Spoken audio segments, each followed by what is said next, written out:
नमस्कार। जय हिंद साथियों। आप सभी साथियों का हमारे YouTube चैनल संकलन समागम पर हार्दिक स्वागत एवं अभिनंदन करता हूँ। साथियों, आज हम हिंदी व्याकरण वर्ण विचार टॉपिक पर तीसरी क्लास लेके आपके समक्ष प्रस्तुत हुआ हूँ।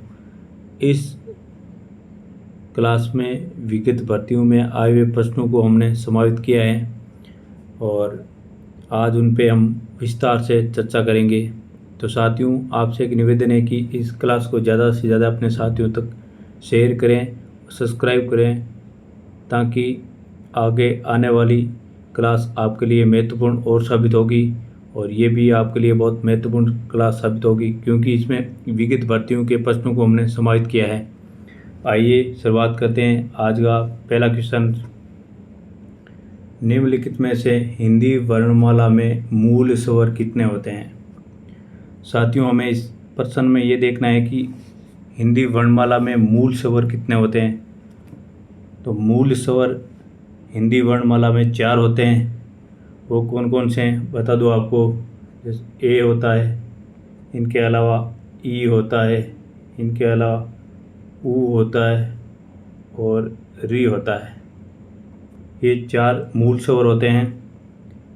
तो हमारा इसमें आंसर होगा बी, क्योंकि मूल स्वर हिंदी में 4 ही होते हैं। अगला प्रश्न, निम्नलिखित में से संयुक्त वर्ण को छोड़कर हिंदी में मूल वर्णों की संख्या कितनी है। साथियों, इस प्रश्न में हमें बताना है कि संयुक्त वर्ण को छोड़कर हिंदी में मूल वर्णों की संख्या कितनी होती है। तो इसका पहला ऑप्शन है जैसे 36, दूसरा ऑप्शन है इसका 48, तीसरा ऑप्शन है इसका 53 और चौथा ऑप्शन है इसका 44। तो साथियों, हमारा इस आंसर होगा 4 नंबर, क्योंकि 44 मूल वर्णों की संख्या होती है जो संयुक्त वर्णों को छोड़कर होती है। क्योंकि जैसे हम बता दें, इसमें 11 स्वर प्लस 33 व्यंजन मिला के कुल संख्या 44 होती है। तो ये हिंदी में मूल वर्णों की संख्या होती है। इनके अलावा जैसे 4 संयुक्त वर्ण भी होते हैं और इनके अलावा 2 उत्क्षिप्त वर्ण भी होते हैं, 2 अयोगा वर्ण भी होते हैं और एक विशिष्ट व्यंजन होता है। तो इस प्रकार ये कुल वर्णों की संख्या 53 होती है। परंतु हमारे इस प्रश्न में हमें पूछा गया कि संयुक्त वर्णों को छोड़कर हिंदी में मूल वर्णों की संख्या कितनी है। तो हमारा इसमें आंसर हुआ था डी, 44 हुआ था। अगला प्रश्न, निम्नलिखित में से देवनागरी लिपि में वर्णों की संख्या कितनी है। साथियों, हमें इस प्रश्न में बताना है कि देवनागरी लिपि में वर्णों की संख्या कितनी है। तो इसमें जैसे पहला ऑप्शन है इसका 44, दूसरा है 53, तीसरा है 52 और चौथा है इसका 33। तो साथियों, हमारा इसमें आंसर होगा 53, क्योंकि वर्तमान में देवनागरी लिपि में वर्णों की संख्या 53 हो गई है। पहले वर्णों की संख्या 52 थी, जिसमें 11 स्वर, 33 व्यंजन, 4 संयुक्त वर्ण और 2 उत्क्षिप्त, 2 अयोगवा और ये कुल मिलाकर 52 थे। और अब वर्तमान में केंद्रीय हिंदी साहित्य समिति, जो लिपि सुधार समिति है, वो नई दिल्ली में, उसके द्वारा लय वर्ण को विशिष्ट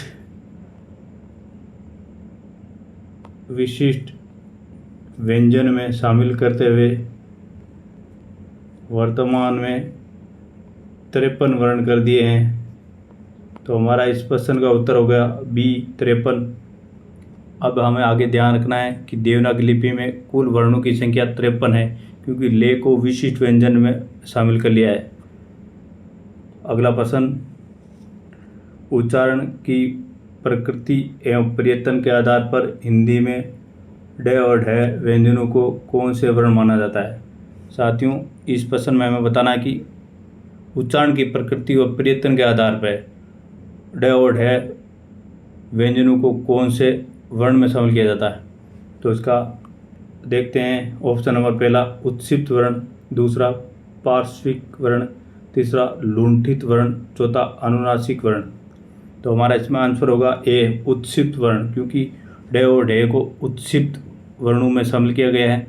तो आप बताएंगे कि उत्सित वर्ण में कैसे? क्योंकि उत्सित वर्ण वे होते हैं जिनका उच्चारण करते समय जीवा उलटकर श्वास वायु को बाहर फेंकती हो, उन्हें उत्सित वर्ण कहते हैं। तथा उत्सित वर्ण का अन्य नाम द्विस्पष्ट वर्ण या द्विगुण वर्ण और ताड़जात वर्ण भी कहा जाता है।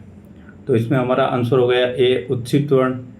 अगला प्रश्न साथियों, अब इसमें और भी बता दूं, जैसे पार्श्विक वर्ण है तो पार्श्विक में हमारा कौन सा आता है और लुंठित में कौन सा आता है? तो पार्श्विक में ल वर्ण पार्श्विक वर्ण में आता है ल, और लुंठित में र आता है, और अनुनासिक वर्ण में अंग जननम आता है।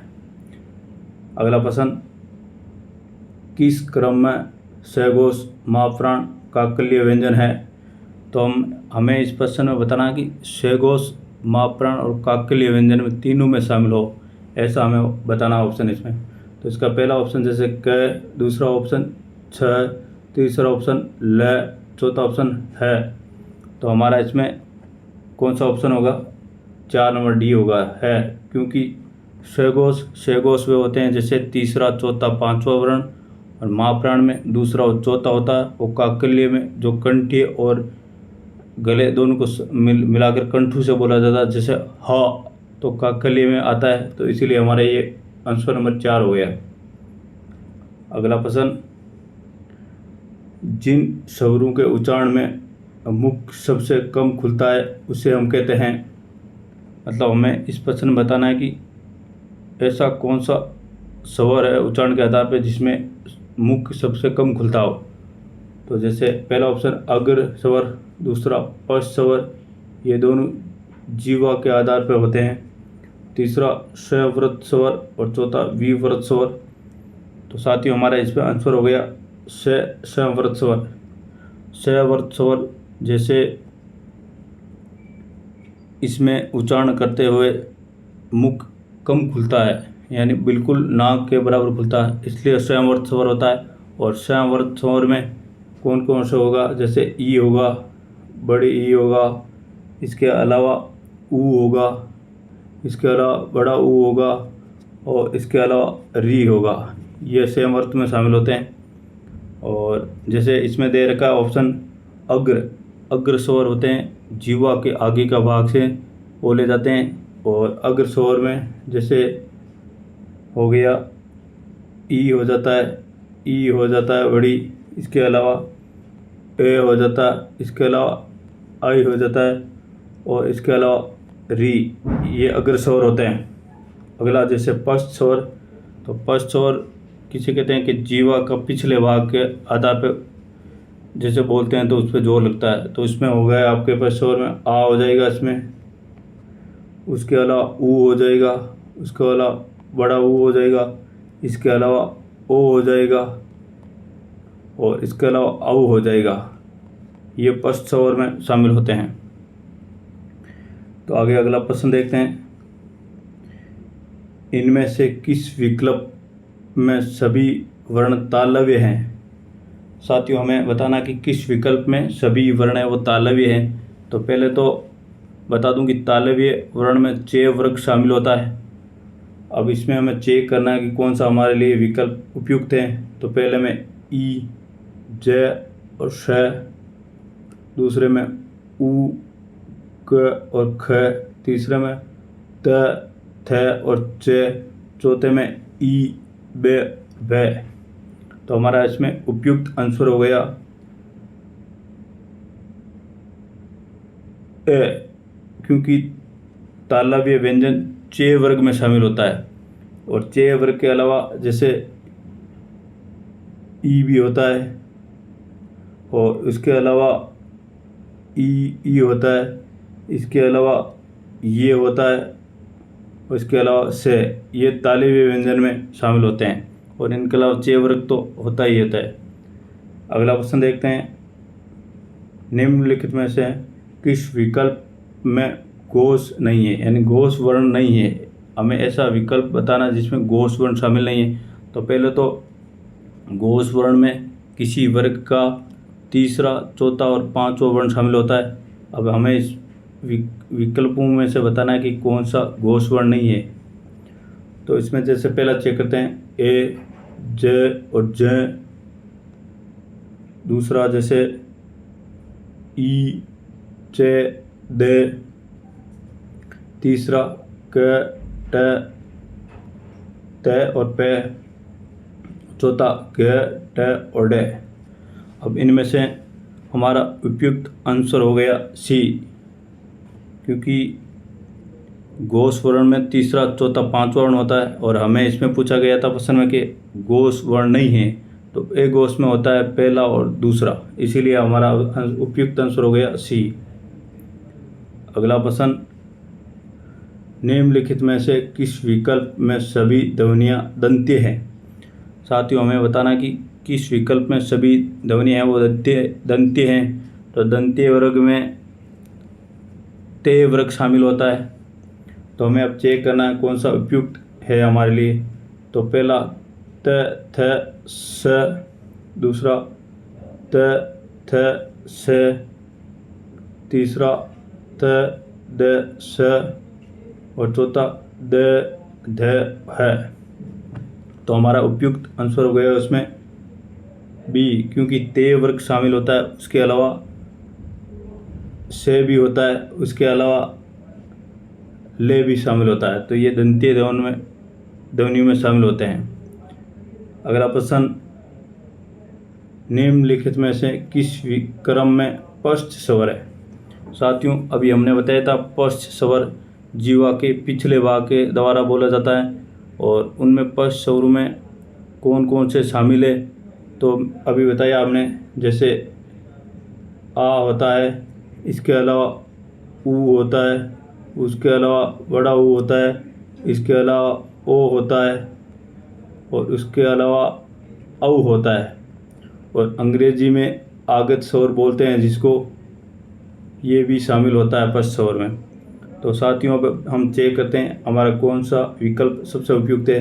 पहले में जैसे ई, ये शामिल नहीं होता है। दूसरा में ऊ, ये शामिल होता है क्योंकि अभी हमने बताया था ऊ शामिल होता है। तीसरा आई नहीं और चौथा आई नहीं। तो उपयुक्त हमारा आंसर हो गया इसमें बी, ऊ। तो साथियों, अब आपको बताना है कि ये क्लास कैसी लगी, इस पर कमेंट करना है और अपने ज़्यादा से ज़्यादा साथियों तक शेयर करना है ताकि इस महत्वपूर्ण क्लास का उनको फ़ायदा मिल सके। आगामी भर्तियों में शामिल होने वाले विद्यार्थियों के लिए बहुत महत्वपूर्ण साबित होगी, क्योंकि ये विकृत भर्तियों के प्रश्नों को हमने समावित किया है। तो साथियों, धन्यवाद।